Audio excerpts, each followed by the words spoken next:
Okay, so in this video we'll look at snapping things onto the floor pieces. So floor pieces to each other and wall pieces onto the floors, and then I'll do the wall snapping next, otherwise this is going to get quite long.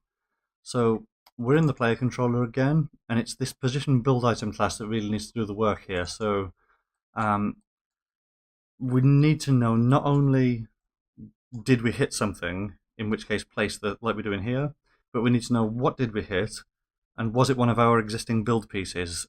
And okay, so we'll do that now. Now this is going to start to get quite messy in this blueprint if we don't start splitting this up. So what I want to do here is take this basically everything from the start, not counting the actual start node itself, up to the break hit result. So we'll collapse that to its own function, which just works out what have we hit. So right click, collapse the function, and we'll call this something like do camera trace. So this is a little bit better. All that's just been crushed down into the one node. So let's bring all this this way. Let's have a look what we've got here. So yeah, it might make a little bit of a mess when you go into that function and see where it's actually put all the wires. So let's just move that up there. This is because if this cast fails, it still needs to return. So it's got a wire stretching all the way across the blueprint to here.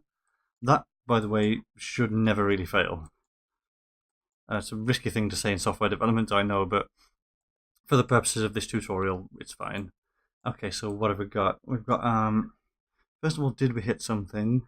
Where was the hit? We need some more information from here. We need to know what actor was hit and was it one of our build pieces. So let's add, well, first of all, from hit actor, let's do a cast. If we say cast to build base, what will happen is, okay, and you're going to want to right click on this and do convert to pure cast. Now what this will do, it will try and cast wherever was hit to a build base. So if it's a build wall or a build floor, that will succeed and this boolean will be true. In the event that we hit something else, like say the floor, this will be false. So let's add another output here. So highlight the return node plus hit build item, we'll call that question mark, and that can just be this way. In the event that we did hit a build item, we're going to want to know which one did we hit. So that sends out a build base reference. So add another output, call it hit item, and this wants to be of type build base reference. There we go. So now we know, did we hit anything at all? Where was the hit, if there was one? Did we hit one of our build items, and which one was it if we did? Okay, so compile that, save, and back in position build item. Now, what do we need to do here? So, in the event that we didn't hit anything at all, we don't do anything, so that hasn't changed. Then the next question we need to ask is, let's just get this all out of the way first. Did we hit one of our build items? So let's put another branch in. So we've established that we've hit something. Was it one of our items, as in not the floor? Not the actual floor that's in the level, I mean. If true, then we hit either one of our walls or one of our floors. If false, we should just go right ahead and do what we have been doing. So let's just test that I haven't really broken anything here. This should basically work exactly as it did. Yeah, that's okay. And walls should be okay as long as we don't try to overlap them. Now, because we haven't filled in that one true branch yet, you'll find that if you do put the mouse over something that already exists, it fires that, yes, you've hit something that you built, something that's derived from build base, but then because we haven't wired anything up, the piece just kind of stays there. A similar problem will happen. Let me try and get this to work. If you click, and then when the new part is spawned, you're over one of your own pieces, you have the same problem. It doesn't know where to move the part, so it stays at the origin, which is 0, 0, 0, which is where that is. The same problem will happen instantly. You may have seen this as you've been testing it.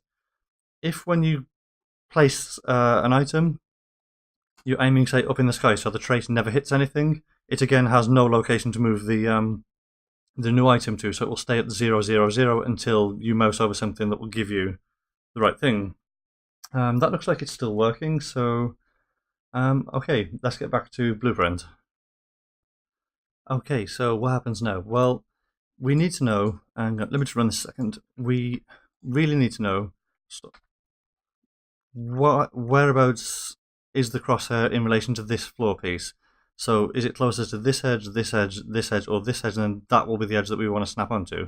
Now, how we're going to work that out is by taking the hit location and turning it into coordinates relative to the existing floor piece's own origin point, which I'll print these points out on the coordinates out on the screen so you can see exactly what I mean.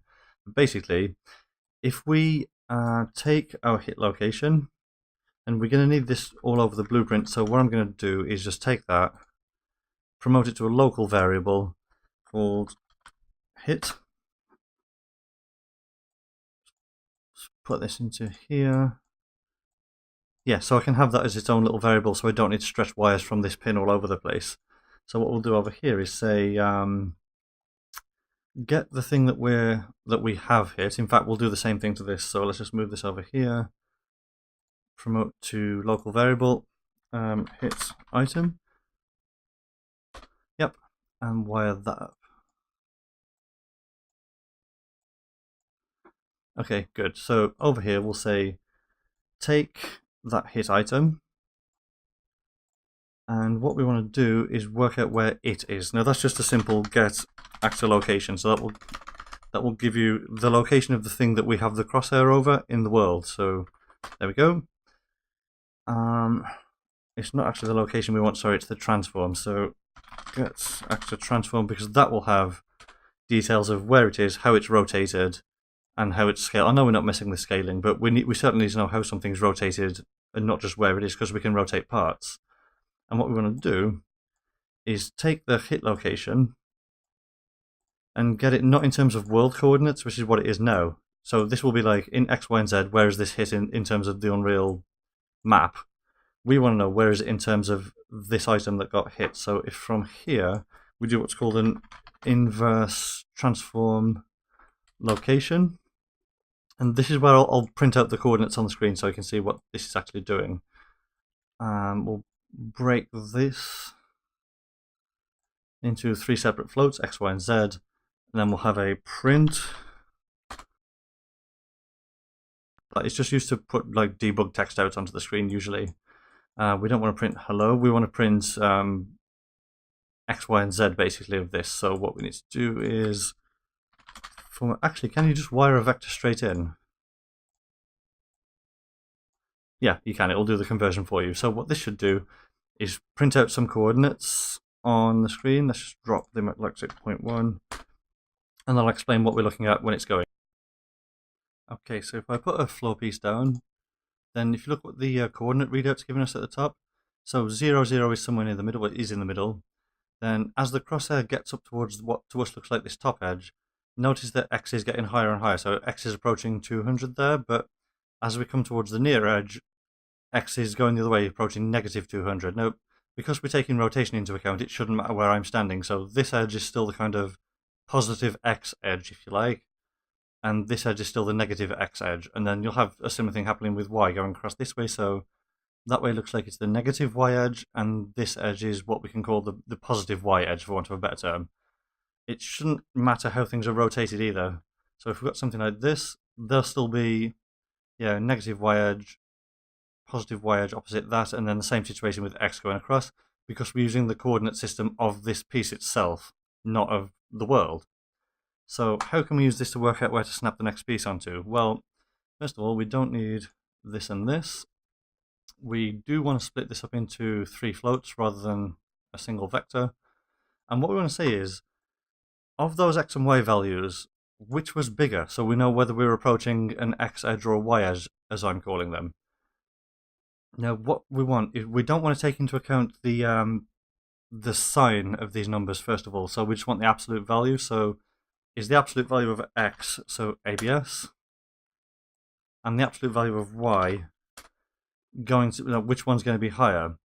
The way we do this is with something called a compare float, which it does what it sounds like it does. So you plug in 2 floats, the input, and the compare, and it will return, is the compare float greater than the input float, exactly equal to it, or less than?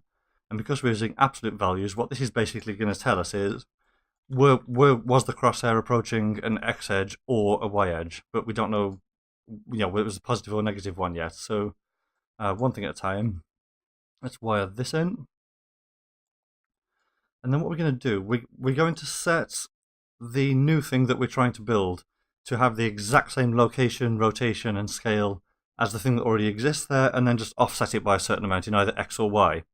So I want some floats to hold these offsets, so new variable, and we'll call it X offset, and yeah, that needs to be a float. I think it already was actually, and then we want Y offset. And the important thing here is that these both start off at 0, right? So, and remember what I said, we move the new piece so it lies exactly on top of the one that's there already. Then we only need to move it in either X or Y, never both, depending on which edge we're closer to. So if it was an X edge, we'll do this in a couple of stages actually. So if the X value was greater than the Y value, that means we need to offset towards one of the X edges. So what we'll do is we'll move the new piece by 400 in X. We'll take into account positive and negative values in a second. That will basically, if you think about it, these floor pieces are 400 across each, so if you put them on top of each other and then slide one along by 400, they'll be sitting exactly next to each other. Now in the event that the Y value was bigger here, we need to offset in the Y direction.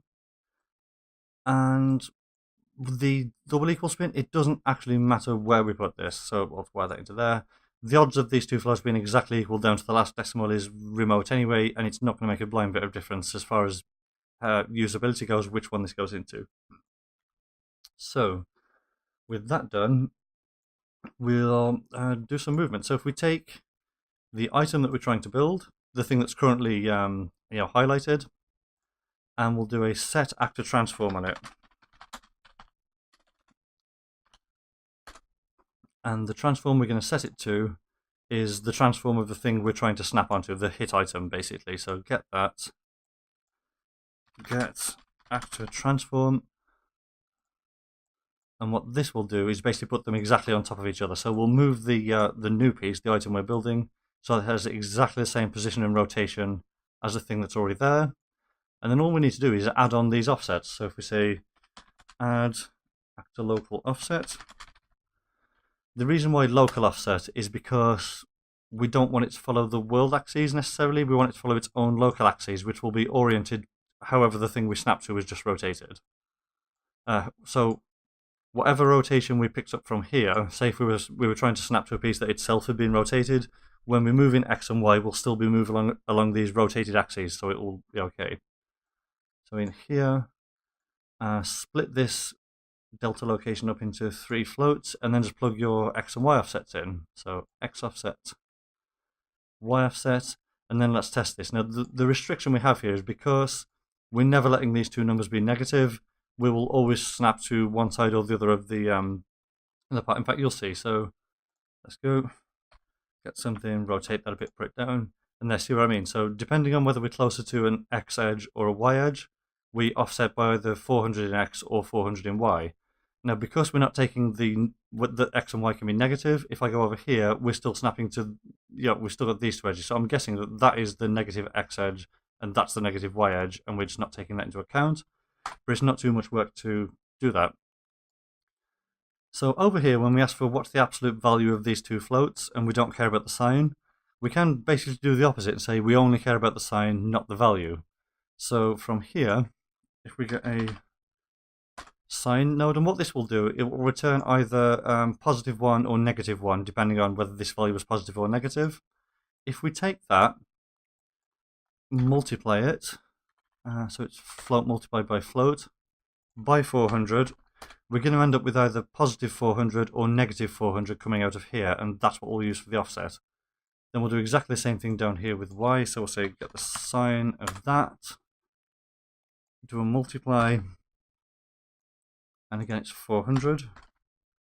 That goes in here, so this will then either be positive or -400, depending on what this sign was. If I compile that, play, that should, So that should now work pretty well. So whichever one of these floor pieces you highlight, you will always snap to whichever edge the crosshair is closest to. Okay, so that works quite well. Now we'll have a look at snapping wall pieces onto the floor pieces. You'll see if I try and do this now, it won't do it properly because the offsets that we've set up for floor to floor aren't quite right for snapping wall pieces on. So we'll deal with that next. The logic for this doesn't really need to change much, to snap walls onto floors. I mean, really, the only thing is, if it's a floor, then instead of 400, this needs to be 200. The reason is, if you go and look at the floor pieces, they've got like the origin point in the middle. The wall piece has the origin point in the bottom center there, right? So if we do the same thing, like place them so their origins are exactly equal using that set transform thing, we only need to slide the wall by 200 to reach one of the edges because it will start off in the center. So yeah, so we basically dump the wall right here, then either move this way by 200, this way by 200, this way or this way. And then there's the issue that we'll need to rotate it by 90 degrees if we go towards the edges that it's not aligned already. So let's see. We want to find out, is the thing that we're currently placing a wall or a floor? Now you could do this. The most obvious way would be to say, get this, try doing a cast to either build wall or build floor. And then if it succeeds, you know it's the one, and if it fails, you know that it's the other. However, that's going to start to get unreasonably complicated when we start to have more than just two pieces. Which in this tutorial we're not actually, we're just going to have walls and floors. But if you wanted to carry on adding more and more bits and pieces, that would start to become a mess. So what you can do is say, okay, item being built, what class of item are you? So you can do get class, and it will tell you whether it's build wall, build floor, or anything for that matter. Like you can do this to any actor in the engine, it will tell you what its class is. And then what would be really nice, but you can't actually do it, is just have a switch statement here. So say if it's this class, do this. If it's that class, do that. If it's another class, do something else. But what you can do is have switches on strings. Hang on, so let me just rearrange things a bit here. That can all go up there. This I want kind of out of the way, really, down here. I mean, okay, it's a little bit messy no matter what I do at the moment, but if we do get that there, then if we say we cast that to a string. No, is it not to string? Was it get display name? Sorry, so we do it get display name, and then we can have a switch on this display name. So switch on string, and we've got two separate strings that we could have. So if you also undo that, because I didn't really explain what I was doing there. So I've added switch on string, press this add pin button twice, and then one of them we'll use for it's a floor, and one of them we'll use for it's a wall. This is the item being built. What was its class called? Now the classes, we know the names. They are build underscore floor and build underscore wall. The one thing just to be aware of is Unreal appends underscore C onto the end of these. So if you go build underscore wall, it will say it doesn't know what that is. If you put build underscore wall underscore C, then it will be okay. And then the same thing here. Floor, sorry, this time. Now the reason I want to do it this way rather than casting is because we can just add as many of these as we want. So if in the future you had like ceilings, staircases, 10 different things, you could just have 10 different pins and just have different classes on. So it could say, right, I'm trying to snap this kind of thing, so therefore I need to act a certain way. So what do we do here? So we say we've established that we're snapping onto something. We want to know whether it's a wall or a floor. And as I said, all that we're really going to change initially is this value is either 400 or 200. So why don't we create another float here, call it offset amount, and then we'll say in the event that it's a floor that you're snapping, the item that you're snapping is, the offset amount is 400. If it's a wall that you're snapping, the offset amount is 200.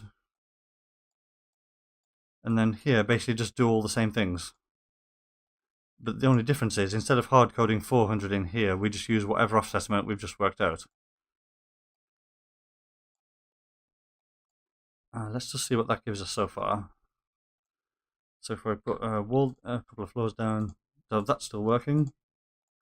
If I try and put a wall on now, you see, in terms of the X ones, it's right. In fact, if I put a floor just on its own somewhere, say there, just so you can better see what I mean. Yeah, if we're snapping to these edges, it's right. But if you snap to these edges, you see what I mean? We need to rotate the wall mesh by 90 degrees in order for it to be right. That's not too bad. So all we'll have here, once we've established that we are indeed snapping a wall, we'll have another local variable. This can be called something like need to rotate. That can be, it's not a float, it's a boolean.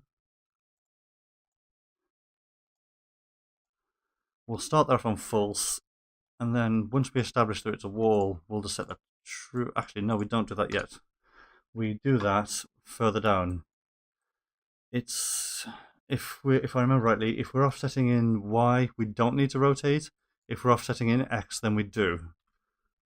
So I apologize for how messy this is. I'll try and tidy it up later. So if we're offsetting in X, we need to set that to true.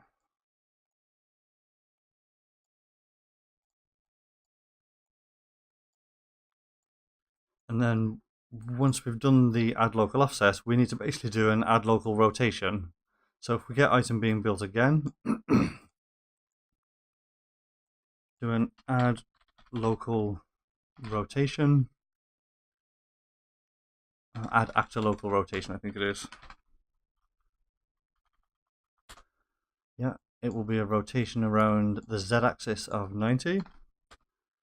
And we only need to do that if we are building a wall and we've got that need to rotate flag set. So if we put that there, have a branch. Now this is where you could easily make the case for splitting this up into two completely separate functions. One for snap floor to floor, one for snap wall to wall, because even though there's a lot of common stuff, like say everything that's in here basically, it is going to start to become quite a complicated bit of blueprint if we try and get to do everything basically. The disadvantage of having two completely separate functions, that one that only deals with floor on floor, one that only deals with wall on floor, is you're going to have a lot of duplicated coding unless you're very, very, very careful about how you collapse things to subfunctions. I'll do that in a later video, but for now we'll just get it to work like this. So this is going to be if we are snapping to a wall and we need to rotate. And just make even more of a mess over here.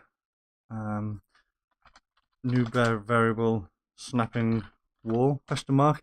This is going to get a bit less messy later on. Like in the next video, what I'm going to do is, instead of having all this here in one great big mess of blueprint, start to split this out into subfunctions, which will take as a parameter, is it a wall that you're snapping? So this won't be as much of a problem, but for now, we know we're snapping a wall. So we'll set that to true. If that boolean starts off on false, then if we're going down the no, we're snapping a wall path, then we just won't change it. You could have done the same thing here, actually. We could have defaulted offset amount to 400 and then only changed it in the event that we went down this path. Then over here, if we are snapping a wall and we need to rotate, then do it, otherwise don't. Yeah, so otherwise nothing. So compile this, play, just give us a quick test.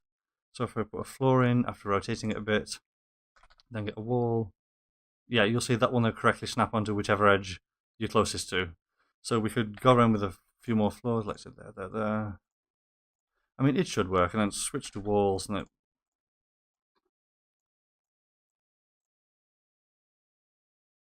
so that I think we'll leave for now. The next video, I did say I was going to do what happens if you've got a wall and you want to snap something. So you see at the moment, that's just not going to work very well. It's trying to do it, but it's going to make a mess. So snapping things onto walls is a little bit different. We'll deal with that, but we'll also first of all, we'll deal with uncluttering this blueprint a bit. So leave all of the kind of, what have we hit? Is it, do we need to do anything complicated, or do we need to just do this? And then everything that's basically from here onwards, we'll start to split up into separate functions. Otherwise, this is going to become a confusing mess. So I'll see you next time.